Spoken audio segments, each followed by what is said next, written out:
সকাল ৯টা ১০টার সময় ওঠা কোনো পাবলিক যদি ৫টার সময় উঠে রেডি হতে লাগে, তখন বুঝতে হবে যে সে এবার বাড়ি যাবে। ঠিক আজকের দিনটার মতো, যেদিন আমি বাড়ি যাচ্ছিলাম। আমার বাড়ি যাওয়া তো নয়, সেই একটা ঝক্কি পোয়ানো। কারণ অনেক সকালে পিজি থেকে টোটো করে বেরোতে হয়, ছুটে ছুটে ট্রেন ধরতে হয়। তবে ট্রেনে এই ২ ঘন্টার জার্নিটা বেশ সুন্দর যায়। দেন আমার ট্রেন একটা গন্তব্য স্টেশনে পৌঁছে দেওয়ার পরে ওখান থেকে ধরলাম মেট্রো। এমনি এমনি বলিনি কিন্তু যে আমার বাড়ি যাওয়া মানে একটা ঝক্কি পোয়ানো। তবুও এসবের মাঝে জার্নিটাকে এনজয় করি, সুন্দর ভিউজ, ছোট ছোট গান বাজনা আর অনেকের অনেক রকমের গল্পের মাঝখানে। তো এইসব করতে করতেই আমি পৌঁছে গেলাম মেট্রো স্টেশনে, আর তারপরেই পৌঁছে গেলাম বাড়ি। কি তাই ভাবছো তো? না না, কাহানি মে থোড়া টুইস্ট है গাইস। এরপরে পুরো ৩ ঘন্টার বাস জার্নি করতে হবে আমাকে।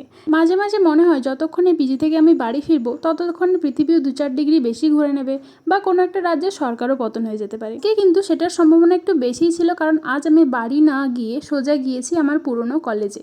ওখানে সার্টিফিকেট বিতরণ হচ্ছিল, তো সার্টিফিকেট নিলাম অনেক লাইন দিয়ে, আর শেষবারের মতো কলেজটাকে সুন্দর করে দেখে নিলাম। এরপর গিয়েছিলাম আমাদের হোস্টেলেও, যেখানে এখনও সেই পরিচিত দারোয়ানটাই বসেছিল দরজার সামনে। আর তারপর বান্ধবীকে নিয়ে সোজা ফুচকা দাদুর দোকানে।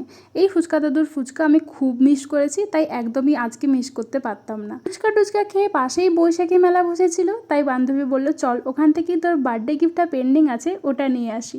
যদিও বা আমার জন্মদিন ২ মাস আগে চলে গিয়েছে, তাও আনএক্সপেক্টেড বার্থডে গিফট কে না পছন্দ করে। তাই বার্থডে গিফট নিয়ে বান্ধবীকে বাই করে আবার ২ ঘন্টা বাসে করে আসতে হলো ওই সুন্দর দৃশ্য দেখতে দেখতে বাড়ি।